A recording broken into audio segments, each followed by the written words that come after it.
Oi, uma boa tarde na paz de Jesus. Eu continuo me chamando Armando. Muito bom estar mais uma vez no meio do povo de Deus. Vamos abrir juntos no livro de Isaías, no capítulo 1. Eu vou ler uma parte desse capítulo, depois nós vamos para o capítulo 6, no decorrer do nosso texto. Eu quero convidar você a se colocar em pé para a gente fazer essa leitura. Isaías no capítulo 1. E de verdade, só para enfatizar, esta será uma semana muito especial. Nós não estamos tratando dessas questões da impureza sexual por qualquer prazer em falar do assunto, por falta de assunto. É porque de verdade nós estamos sendo invadidos, é uma epidemia, é uma pandemia, é uma loucura o que está acontecendo hoje. Desde a primeira infância, os meios de comunicação, algumas organizações não governamentais já levantam a bandeira para proteger nossas crianças da pedofilia. E pais, familiares, esposas, maridos, filhos, amigos, irmãos, todos parecem estar de uma forma ou de outra preocupados com o que a pornografia está fazendo na mente e no coração de muita gente, destruindo relacionamentos, banalizando aquilo que foi criado por Deus, né? O sexo, mas mal usado, mal propagado, mal falado. E eu acho que a sociedade ela põe no prato aquilo que ela mesma vomita para fora. A gente coloca aí músicas que banalizam a relação, banalizam a pessoa, a mulher, o homem, as partes íntimas, a sexualidade.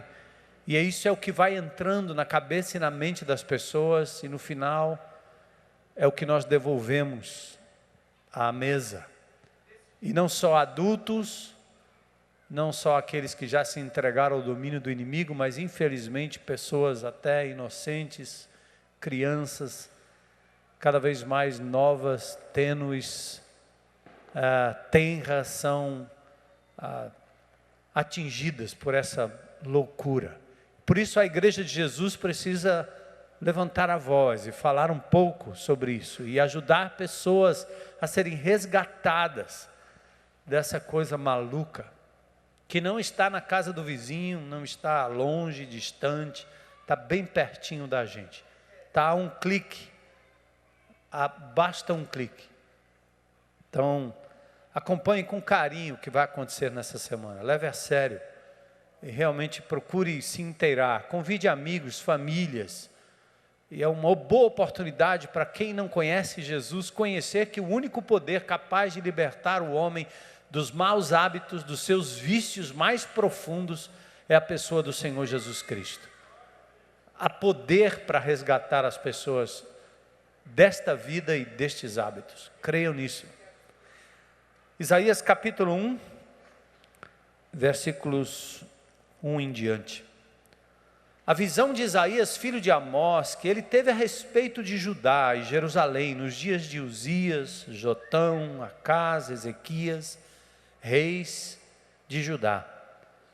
Ouvi, ó céus, e dai ouvidos, ó terra, porque o Senhor é quem fala. Criei filhos e os engrandeci, mas eles estão revoltados contra mim. O boi conhece o seu possuidor, e o jumento o dono da sua manjedoura. Mas Israel não tem conhecimento, o meu povo não entende. Ai desta geração pecaminosa, povo carregado de iniquidade, raça de malignos, filhos corruptores, abandonaram o Senhor, blasfemaram do Santo de Israel, voltaram para trás. Por que haveis de ainda ser feridos, visto que continuais em rebeldia? Toda a cabeça está doente, todo o coração enfermo, desde a planta do pé até a cabeça, não há nele coisa sã, senão feridas, contusões, chagas inflamadas, umas e outras não espremidas, nem atadas, nem amolecidas com óleo. A vossa terra está assolada, vossas cidades consumidas pelo fogo. Vossa lavoura os estranhos devoraram em vossa presença, e a terra se acha devastada, como numa subversão de estranhos. A filha de Sião é deixada como choça na vinha, como palhoça no pepinal, como cidade sitiada. Se o Senhor dos Exércitos não nos tivesse deixado alguns sobreviventes, já nos teríamos tornado como Sodoma e semelhante a Gomorra. Ouvi a palavra do Senhor, vós príncipes de Sodoma. Prestai ouvidos à lei do vosso Deus, vós, povo de Gomorra. De que me serve a mim a multidão de sacrifícios? Diz o Senhor. Estou farto dos holocaustos de carneiros, da gordura de animais cevados, e não me agrado do sangue dos novilhos, nem de cordeiros, nem de bodes. Quando vindes para comparecer perante mim, quem vos requereu só pisardes os meus átrios? Não continueis a trazer ofertas vãs. O incenso é para mim abominação, e também as festas da lua nova, os sábados, a convocação das congregações. Não suporto ajuntar iniquidade associada ao ajuntamento solene. As vossas festas de lua nova e as vossas solenidades, a minha alma as aborrece, já me são pesadas, estou cansado de as sofrer. Pelo que quando estendeis as mãos, escondo de vós os olhos. Sim, quando multiplicais as vossas orações, não as ouço, porque as vossas mãos estão cheias de sangue. Lavai-vos, purificai-vos, tirai a maldade dos vossos atos de diante dos meus olhos, cessai de fazer o mal, aprendei a fazer o bem, atendei à justiça, repreendei ao opressor, defendei o direito do órfão, pleiteai a causa das viúvas. Vamos para Isaías capítulo 6, abram lá.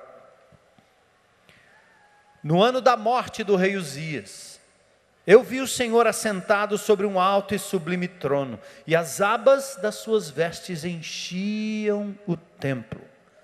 Serafins estavam por cima dele. Cada um tinha 6 asas, com 2 cobriam o rosto, com 2 cobria os seus pés, e com 2 voavam. E clamavam uns para os outros, dizendo: Santo, Santo, Santo é o Senhor dos Exércitos. Toda a terra está cheia da sua glória. As bases do limiar se moveram à voz do que clamava, e a casa se encheu de fumaça. Então disse eu: ai de mim, estou perdido, porque sou homem de lábios impuros, habito no meio de um povo de impuros lábios, e os meus olhos viram o Rei, o Senhor dos Exércitos. Então um dos serafins voou para mim, trazendo na mão uma brasa viva, que tirara do altar com uma tenaz. Com a brasa tocou a minha boca, e disse: eis que ela tocou os teus lábios, a tua iniquidade foi tirada, e perdoado o teu pecado. Depois disso ouvi a voz do Senhor que dizia: a quem enviarei? E quem há de ir por nós? Disse eu: eis-me aqui, envia-me a mim. Aleluia. Senhor, é a tua palavra poderosa, é o teu Espírito aqui no nosso meio. É a oportunidade, Senhor, maravilhosa de ter o teu povo refletindo nessa palavra e respondendo em obediência. Senhor, nós reconhecemos que só o teu nome, só o teu poder, só a tua santidade é capaz de nos tirar do ciclo vicioso de pecado, de erro, de desobediência, Senhor, de maus hábitos, de maus pensamentos, de práticas horríveis, Senhor, abertas, conhecidas e desconhecidas.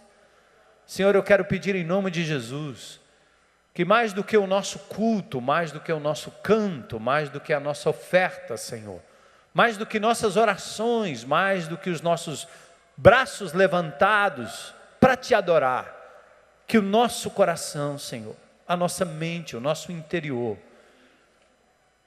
estejam sendo santificados pela tua palavra, pela tua presença e pelo teu poder em nós, Senhor. Porque nós reconhecemos que a tua palavra diz que a santidade de fato precede o serviço, o envio, a pregação eis-nos aqui, Senhor, como indivíduos, como igreja. Lava-nos, limpa-nos, Senhor.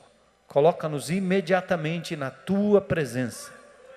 E usa-nos, Senhor, aí sim, para a glória do Teu nome. É o que nós te pedimos em nome de Jesus. Amém. Podem sentar.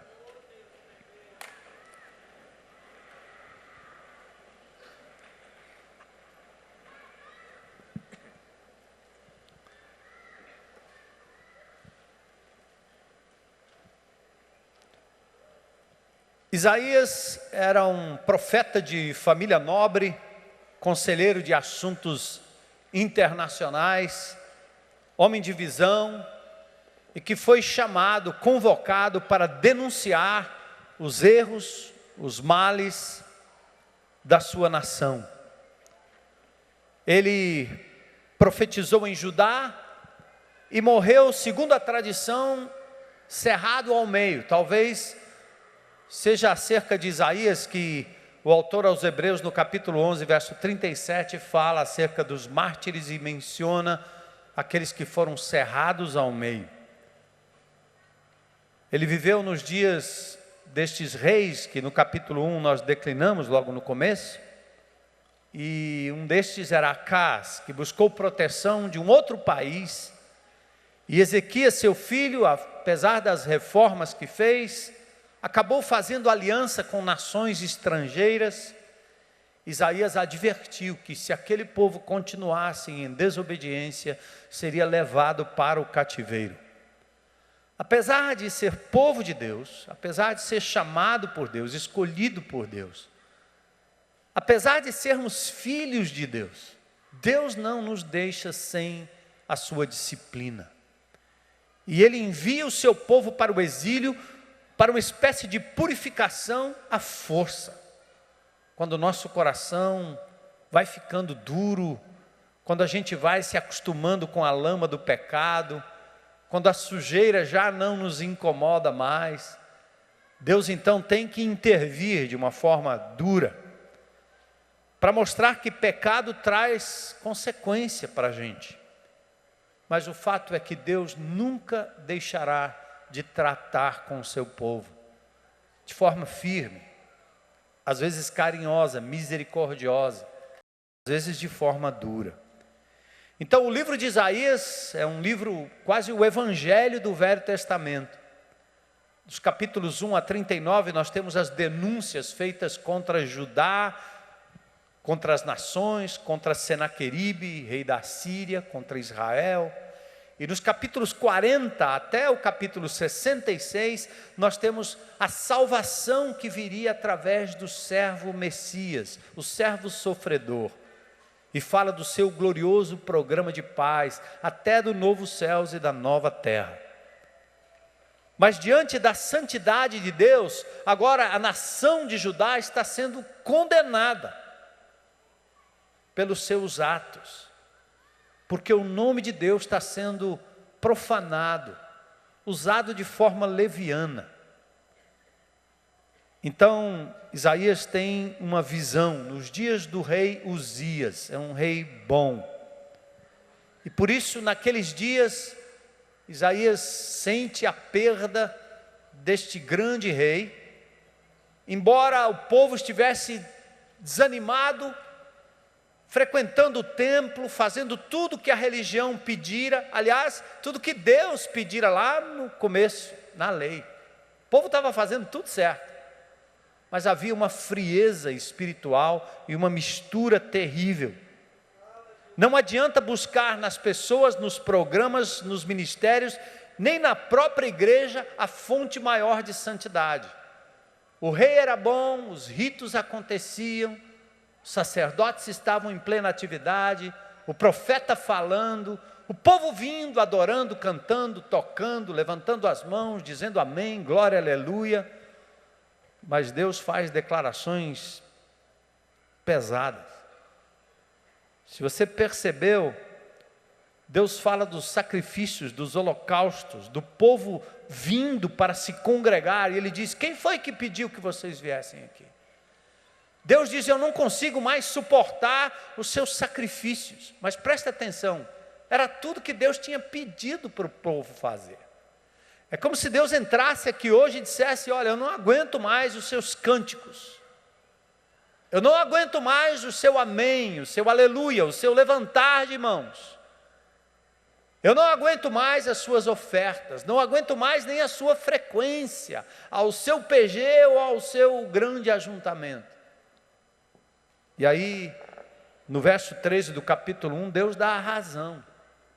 Ele pediu para que nós fizéssemos tudo isso, mas Ele pediu para que nós fizéssemos tudo isso a fim de que estas práticas fossem meios para nos levar à presença dEle, e que em santidade, em busca de abrir mão daquilo que é ruim, de ir limpando a nossa vida, nós pudéssemos ser, na grande congregação, no pequeno ajuntamento, instrumentos limpos de Deus, para usufruir das bênçãos que Ele tem para cada um de nós. Mas, Ele diz no verso 13, eu não aguento iniquidade associada ao ajuntamento solene.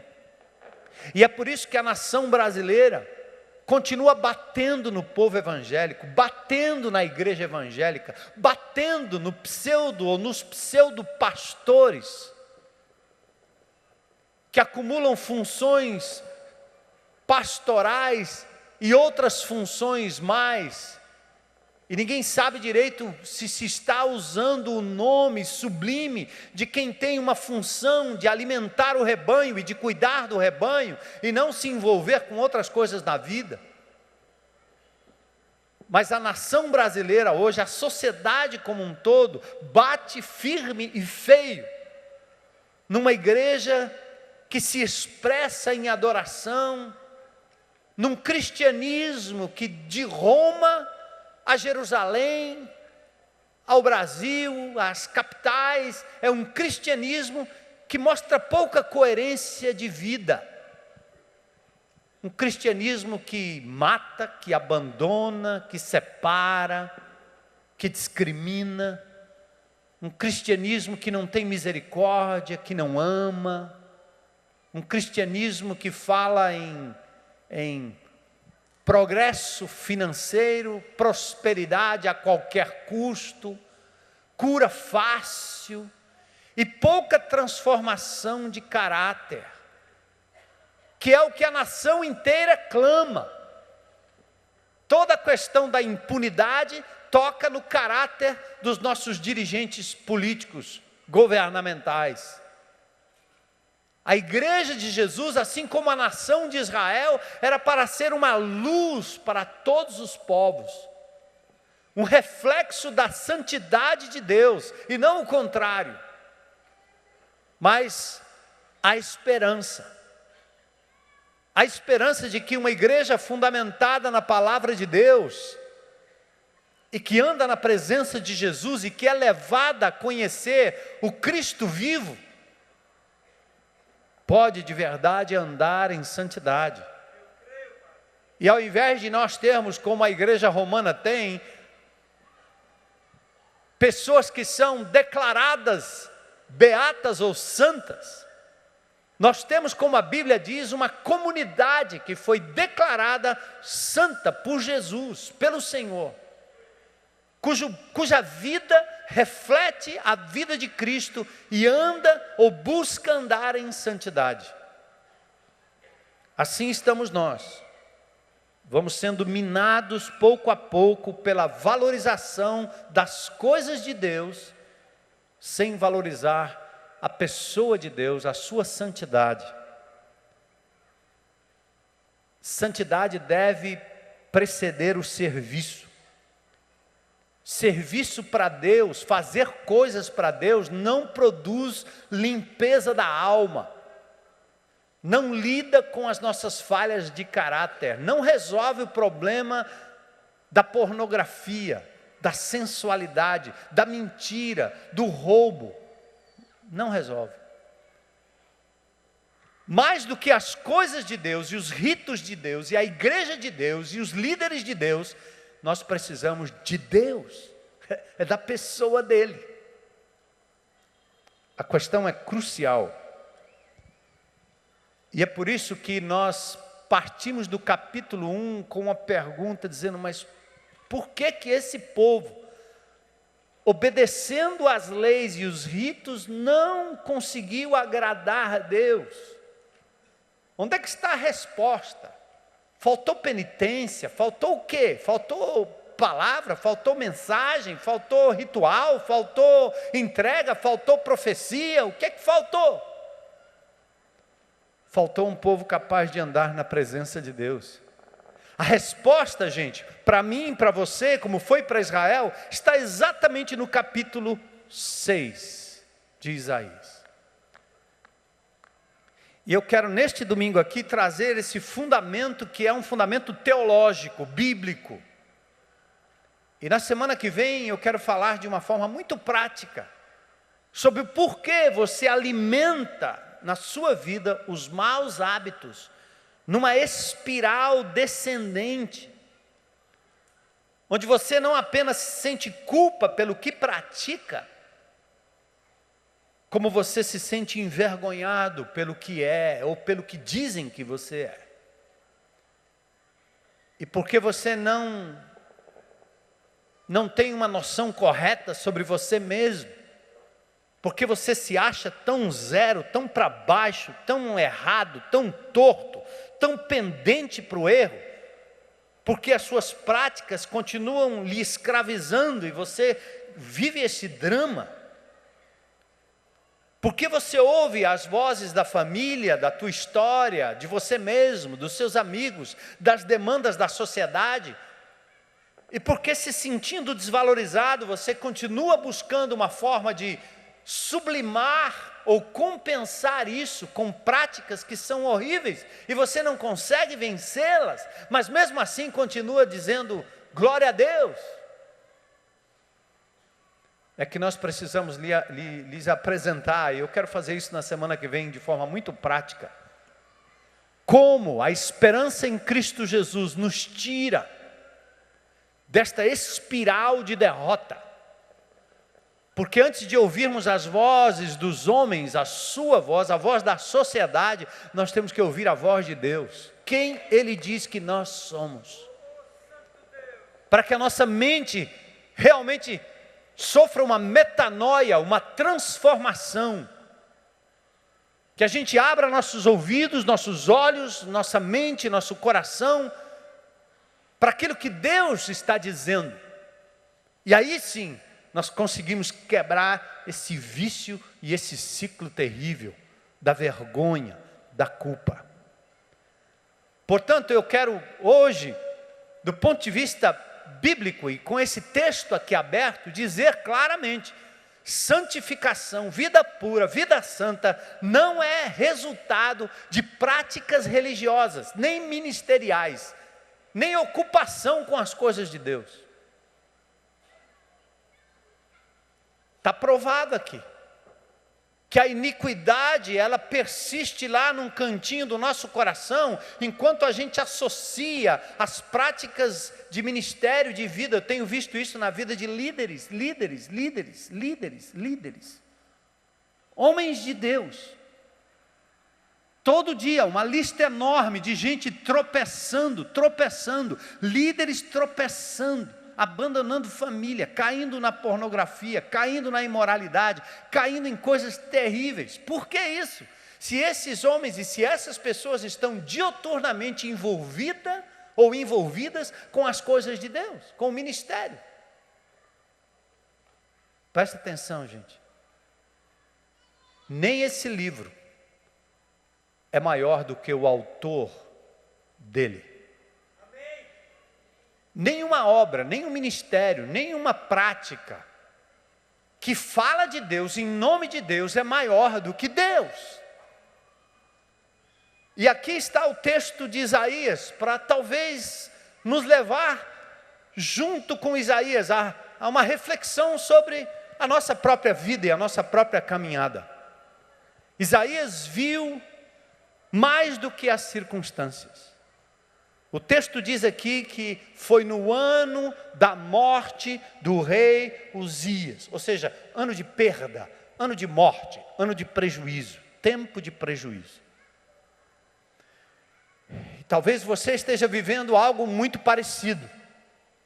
Frustração. Naquela época, tempo de nascimento e ascensão do Império Romano, tempo de dominação dos assírios, tempo de pecados e limitações humanas. E aí parece que Isaías tinha tudo para estar depressivo no fundo de uma rede, lamentando, brigando com Deus, xingando Deus e todo mundo, se revoltando contra o povo de Deus, contra a igreja de Deus, contra tudo que é de Deus, porque as coisas não estavam bem. Somos emotivamente ligados a coisas e pessoas, e Isaías também o era. São das coisas e das pessoas ao nosso redor, do cheque, do dinheiro, da poupança, do carro, da promessa, do homem, da mulher, do amante, do amigo. É dali que nós vamos tirando combustível para o nosso significado, para a nossa felicidade, para o nosso prazer. Quando essas coisas falham, a gente tende a cair.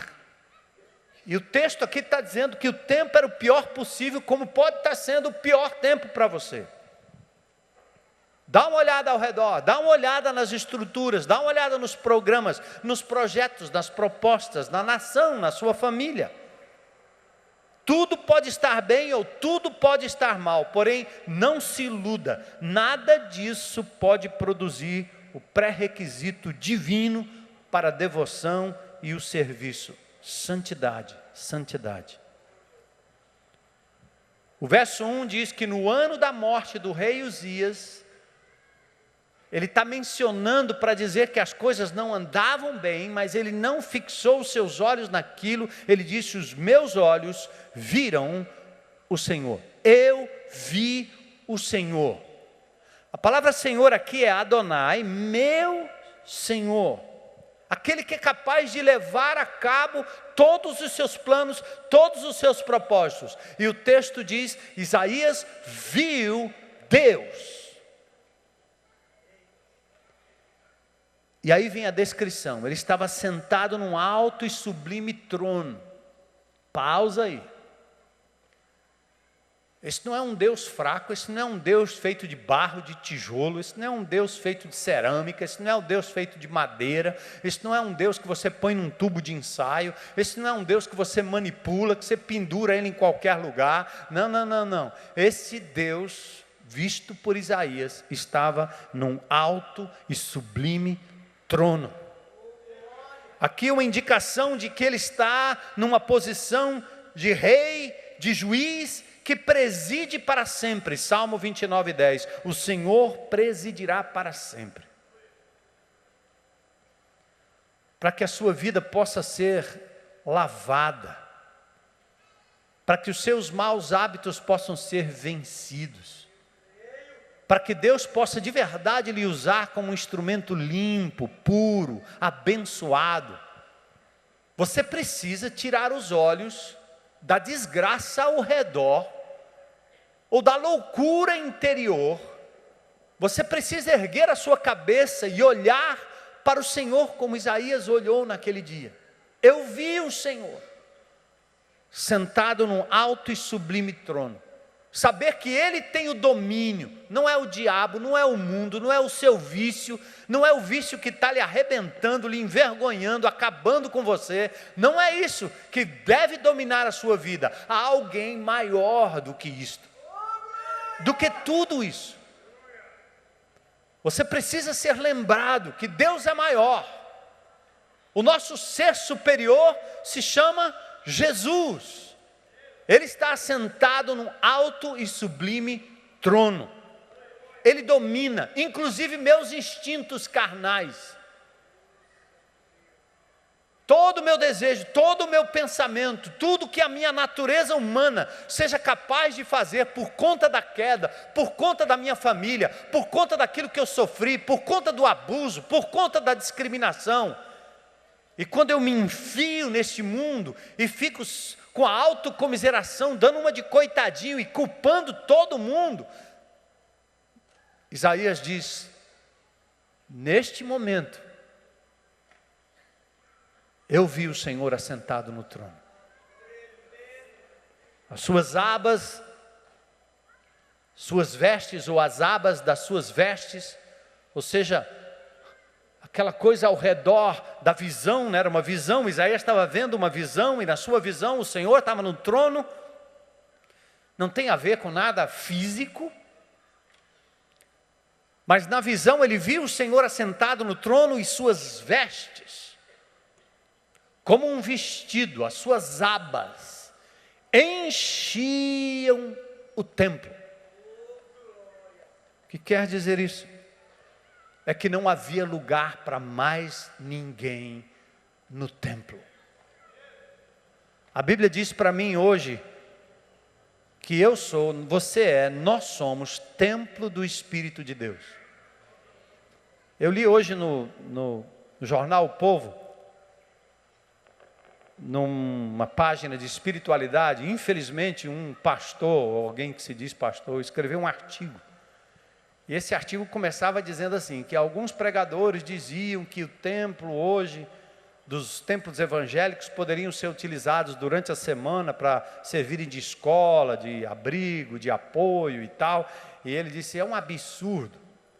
Escreveu no jornal O Povo, absurdo, porque o templo deve ser reservado para uma manifestação da presença de Deus, deve ser um lugar onde as pessoas vão procurar Deus, e assim nós imitamos o romanismo, que faz das Santas Sés, das dioceses, os únicos lugares onde você pode encontrar Deus.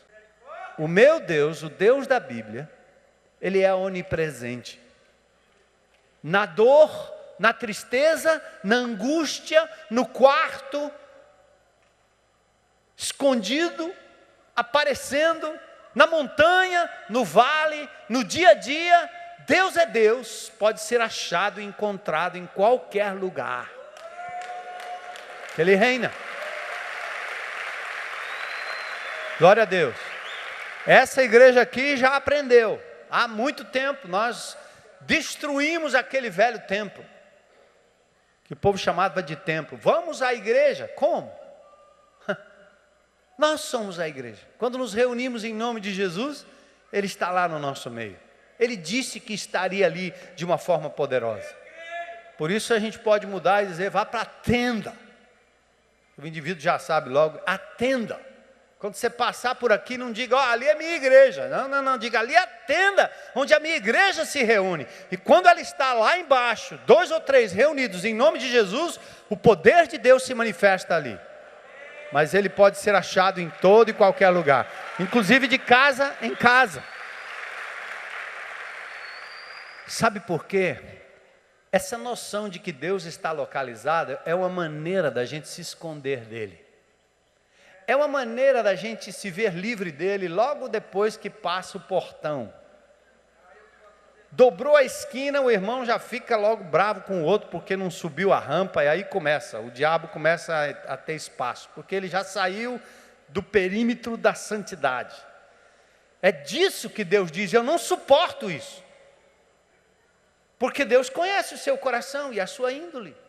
Você não veio aqui para descarregar alguma coisa, não. Você veio aqui para continuar cheio de Deus, cheio do Espírito de Deus, transformado pelo poder de Jesus, como você deve ter sido hoje pela manhã, ontem, anteontem e assim por diante.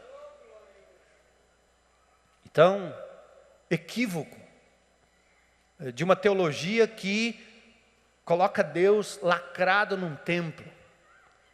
E se a pessoa quiser buscar Deus, tem que ir lá, lugar sagrado.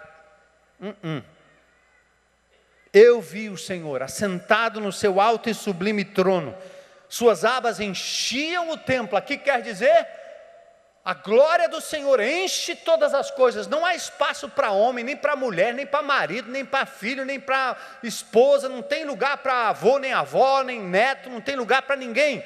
É só o Senhor, só o Senhor, só o Senhor. É dele que você precisa, meu amigo.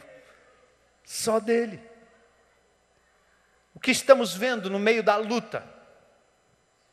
Ele viu serafins, versos 2 e 3, prontos para servir. Eles estavam lá, anjos, diante do trono. Era só o que eles faziam, todo o tempo. Uma imagem fenomenal 6 asas, 2 cobrindo o rosto, 2 cobrindo os pés, 2 voando. E o que importa mais do que a aparência física desses seres é o que eles estavam fazendo todo o tempo, clamando, clamando, clamando, clamando. O quê? Santo, santo, santo, santo, santo, santo, santo. É um louvor à natureza de Deus. É o reconhecimento de que o nosso Criador, de que o nosso Salvador, de que o nosso Senhor Jesus Cristo é absolutamente santo, santo, santo, santo, separado. E porque eu carrego o Espírito em mim e Ele é santo, e porque quando eu ando no meu dia a dia, quando no meu levantar, no meu deitar, eu ando na presença de Deus, eu tenho que ter a noção que esse Deus não é meu sócio nos meus erros, nos meus pecados. Que Ele não é alguém que está fazendo vistas grossas, aquilo que eu dou um jeitinho, que eu conto meia verdade, que eu tenho motivações escusas. Ele as conhece todas. O pensamento não saiu aqui, não foi a minha boca, e o Senhor já sabe. A palavra não foi pronunciada, e Deus já sabe, porque Ele conhece o âmago, o íntimo do seu coração. Mas veja como é importante você carregar consigo a imagem mental, a imagem bíblica, a imagem teológica, a imagem da verdade, de que Deus é santo. E porque Ele é santo, eu tenho que responder a esta santidade em santidade, deixando aquilo que desagrada o meu Deus, não por medo, como alguns acham que na igreja evangélica, pastores, líderes, proíbem as pessoas de fazerem determinadas coisas. Quando Jesus entrou na minha vida há 40 anos atrás, a droga, a bebida, o fumo, a maconha, tudo isso foi saindo de mim.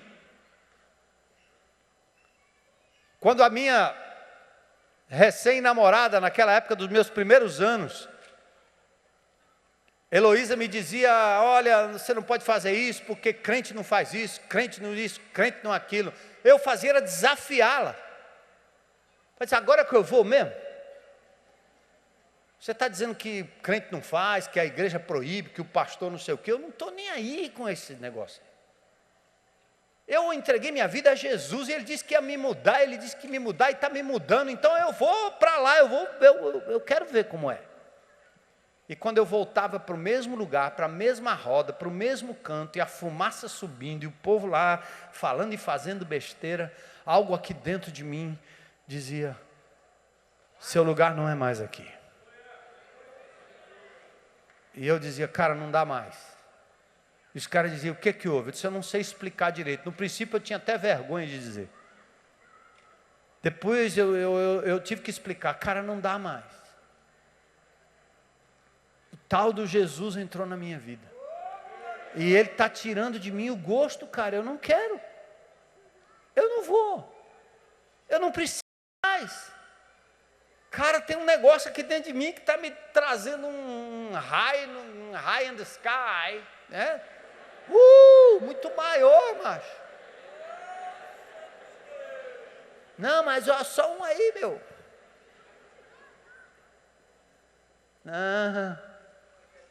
Baseado na palavra, eu não quero mais o baseado. Estou fora, cara. Mas sabe de uma coisa, gente? Era só a noção da presença de Jesus comigo. Eu não sabia articular tudo, mas eu sabia de uma coisa: o Jesus que fez tanto por mim, que me perdoou e que me deu uma nova oportunidade, não merecia que eu o levasse para aquele lugar. E lá eu fui constrangido, não pela igreja, não pelo pastor, não pelo irmão, não pela irmã, não pela namorada, não por ninguém, pela presença do Espírito de Deus em mim, pela pessoa do Senhor Jesus Cristo. Pratique isso. Leva ele para dentro, traz ele no seu laptop, no seu tablet, põe ele na ponta do seu dedo.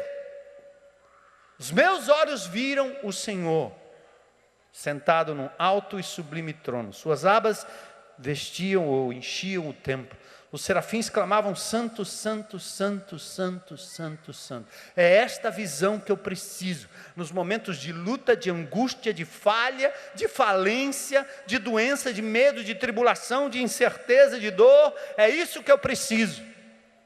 E agora, quando Isaías olha o Senhor e vê a sua santidade, ele tem uma noção correta de quem ele é. Então ele diz: ai de mim, estou perdido. Verso 5. Primeiro ele diz: eu sou humano, eu não sou anjo, não sou Deus, eu sou frágil, falível, pecador, eu sei do meu potencial para o pecado. Então ele faz uma justa avaliação de si mesmo. Presta atenção, senhores evangélicos, senhores tradicionais. Vocês já perceberam que determinados indivíduos, quando eles aprendem a Bíblia, a primeira coisa que eles fazem é ficar crica com todo mundo, intolerante com os outros? A pior raça que tem numa igreja é a raça legalista. Todo legalista esconde uma podridão dentro do seu coração. Todo legalista, se você der tempo suficiente, ele tropeça no seu próprio legalismo. Porque só alguém que entende a graça de Jesus, só alguém que é capaz de dizer: ai de mim, usando uma palavra que depois a turma aí vai mandar um e-mail para mim dizendo: pastor, não usa a palavra assim. Ai de mim, estou lascado.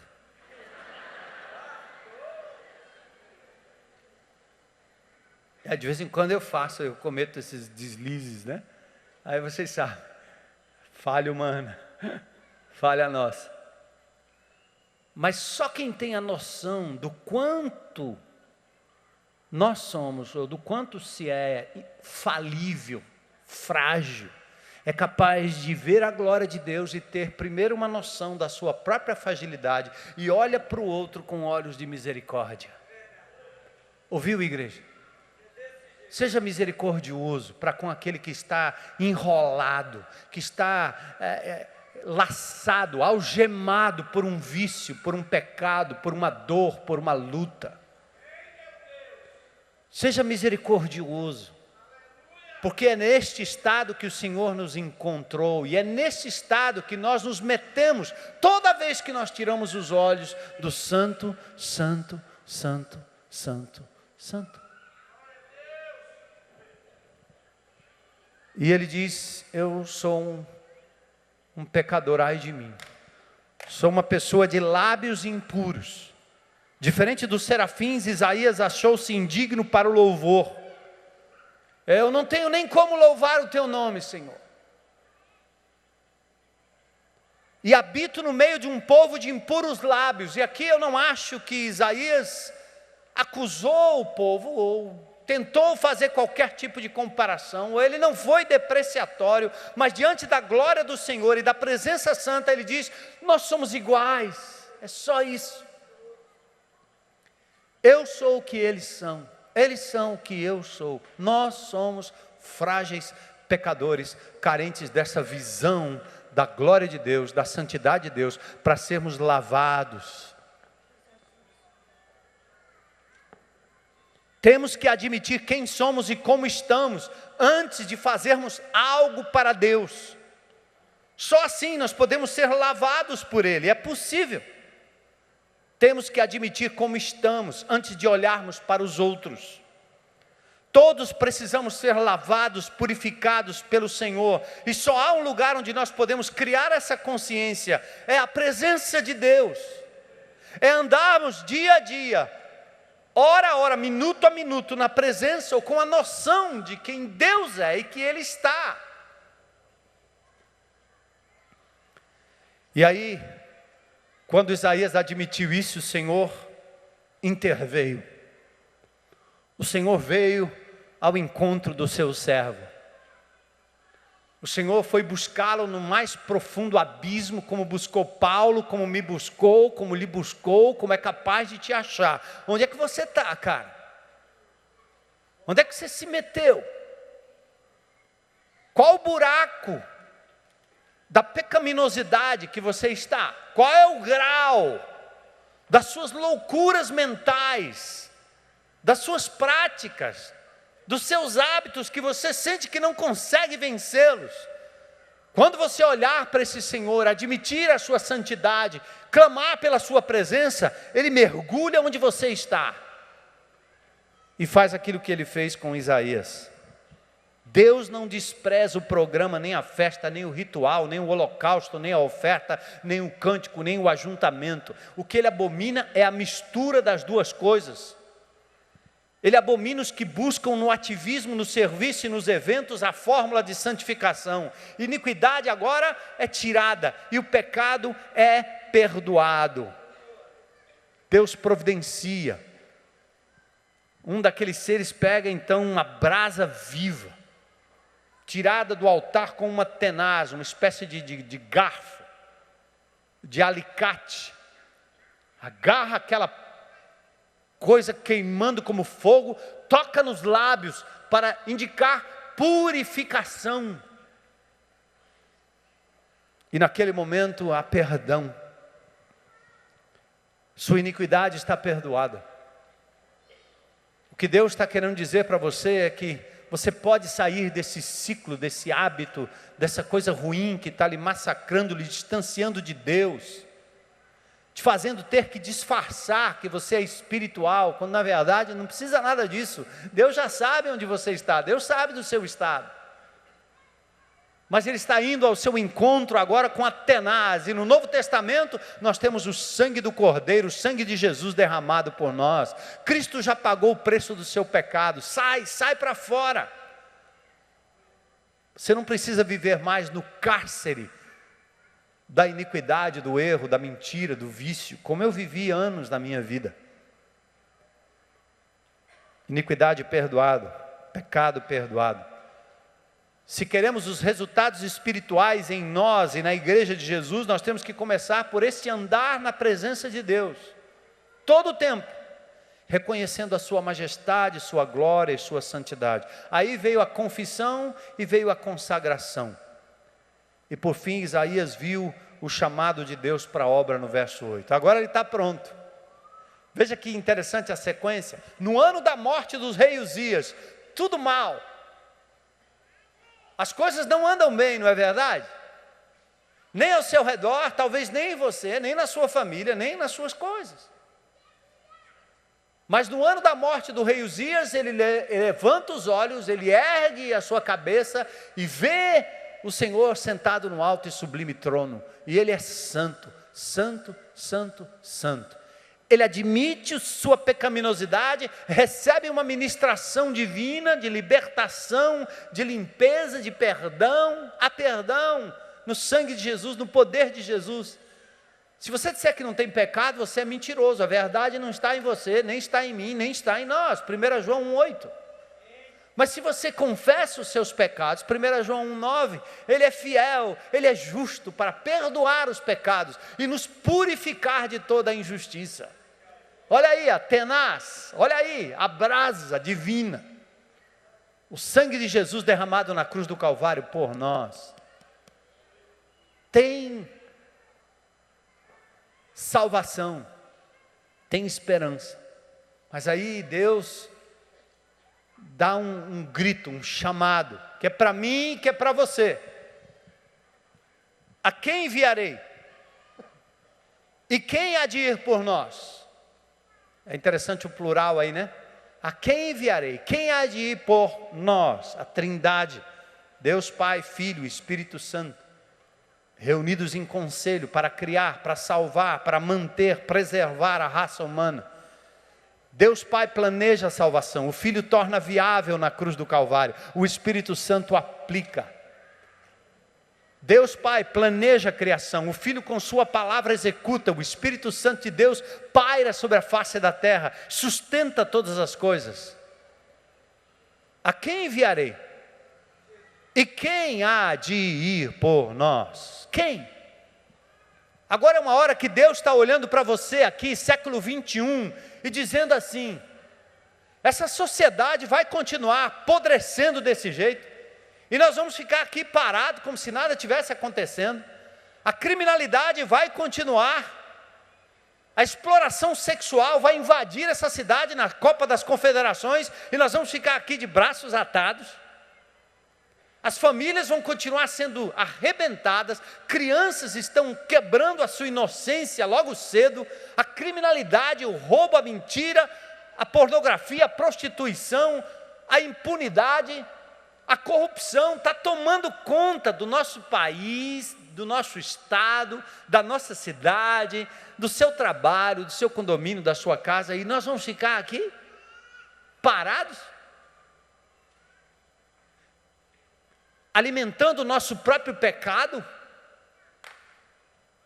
hipocritamente apontando lá, quando nós também estamos aqui corroídos pelo câncer do pecado que a gente alimenta, e se agarra na religião para dizer que a gente tem algum lugar onde lavar a consciência. Não!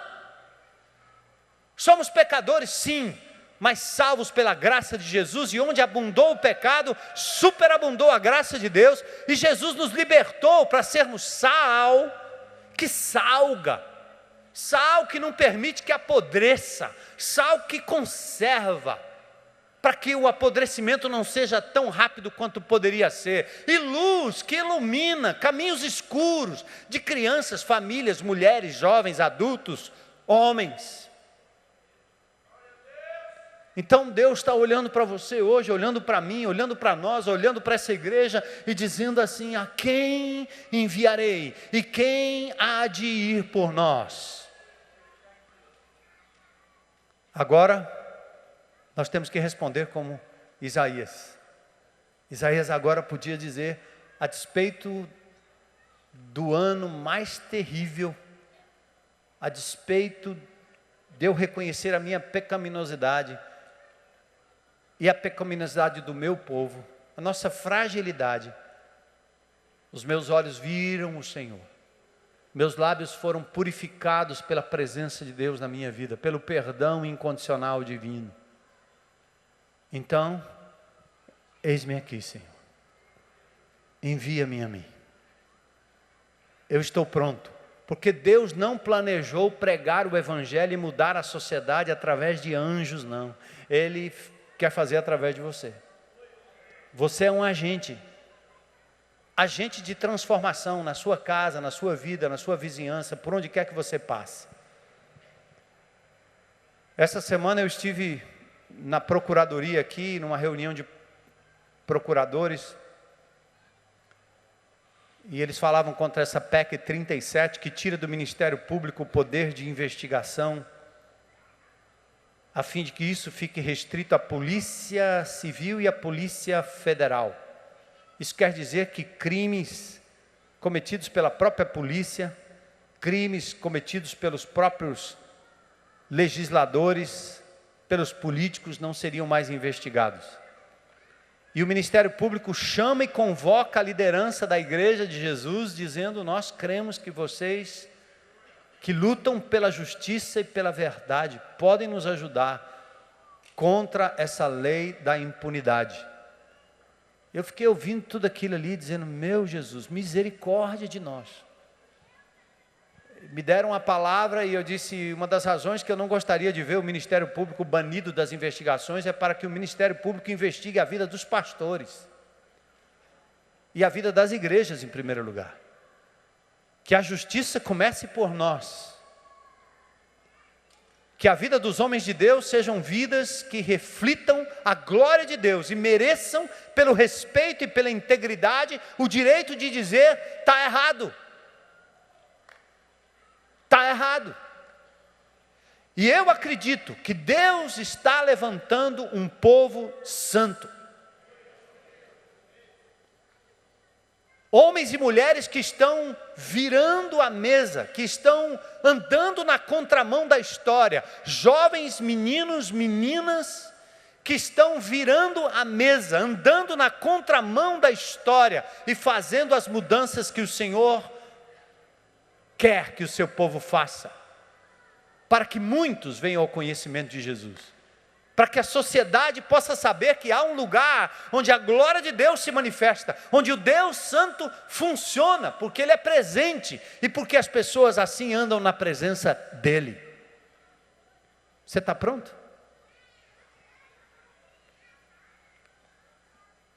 Sabe como é o processo, né? Os teus olhos precisam ver o Senhor sentado num alto e sublime trono todos os dias. Talvez você precisa fazer como aquela oração que na época do catolicismo virava uma coisa mais de ladainha. Pai nosso, que estás nos céus, santificado seja o teu nome, separado, santo. Venha o teu reino. Não é lá, é aqui, agora. Seja feita a tua vontade, agora, aqui na terra, como ela é feita nos céus. Santo nome de Deus, santa vontade de Deus, santo reino de Deus. Esta é a oração que eu gostaria que você fizesse hoje, para que a gente tenha uma semana de vitórias, para que a gente derrota esses demônios da sensualidade que estão matando a nossa sociedade, da violência, para que a gente de verdade possa ser sal e luz. Curva sua cabeça em oração no momento.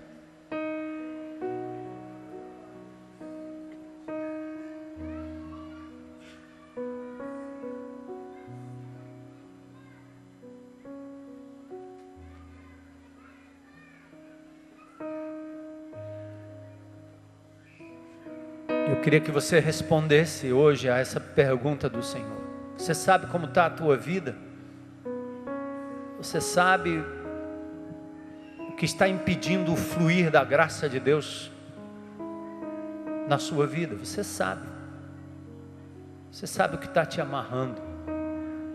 Mas hoje o Senhor se apresenta como alguém que está de verdade no alto e sublime trono. Santifica Ele na tua vida agora.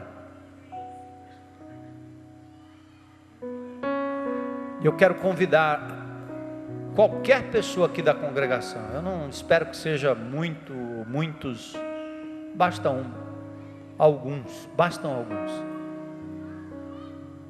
Que possa dizer hoje: Senhor,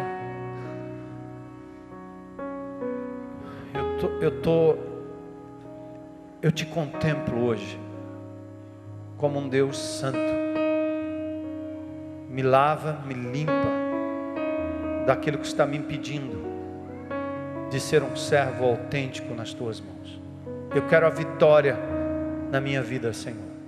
Clamo pelo teu sangue, pelo teu perdão, pelo teu poder na minha vida hoje.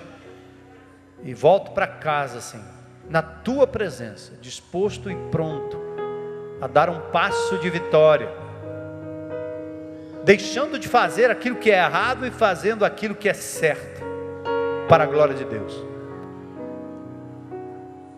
Todos quantos hoje à noite possam orar esta oração, eu convido você a se colocar em pé. Eis-me aqui, eis-me aqui, eis-me aqui, eis-me aqui, eis-me aqui, eis-me aqui, eis-me aqui, eis-me aqui. Eis-me aqui, eis-me aqui, Senhor. Santo, santo, santo, santo, santo, santo, santo, santo é teu nome. Eis-me aqui. Você está me ouvindo aí pela internet? Faça o mesmo agora na presença de Deus. Aqui é um gesto só, é um gesto físico. Ficar em pé. Mas o que está de pé é o meu coração, a minha vida, a minha palavra, é a minha entrega. Glórias ao teu nome, Senhor. Glórias ao teu nome, pela tua santidade que reina neste lugar. Glórias ao teu nome, Senhor, pela derrota do inimigo, Senhor, pelas cadeias quebradas, Jesus. Glórias ao teu nome, Senhor. Aleluia. Eu quero perguntar se tem alguém nesse auditório que hoje à noite, talvez pela primeira vez, gostaria de dizer: eu quero Jesus como meu Senhor, meu Salvador, eu quero o perdão que Ele tem para a minha vida. Eu nunca tomei essa decisão. Tem alguém? Levanta a sua mão aí bem alto para eu lhe ver.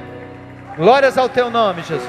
Aleluia, aleluia, aleluia, aleluia, aleluia, aleluia. Glória a Deus. Você está próximo dessas pessoas, dê um abraço. Levanta a sua mão aí bem alto, diga: sou eu quero Jesus como meu Senhor e Salvador, eu quero libertação para a minha vida hoje. Glória a Deus. Dê um abraço, aplauda o Senhor. Tempo de festa, tempo de alegria, tempo de libertação. Ali ó, a mãozinha levantada ali, dá um abraço nele.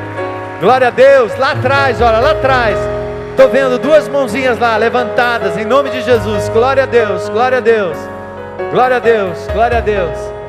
Ao término desse culto, você que entregou a sua vida a Jesus, ajuda você que está perto, conduz essas pessoas até a nossa palhocinha ali, logo depois da cantina, para que essas pessoas sejam identificadas, a gente ore com elas e possa conduzi-las a um pequeno grupo.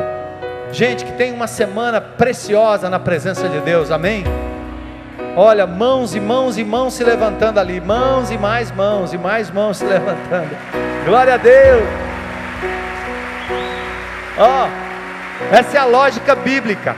Quando o povo de Deus se lava, quando o povo de Deus está desobstruído de suas lutas e pecados, andando na presença de Deus, o Senhor passa, e o Senhor faz aquilo que Ele fez aqui hoje à noite, para a glória dEle.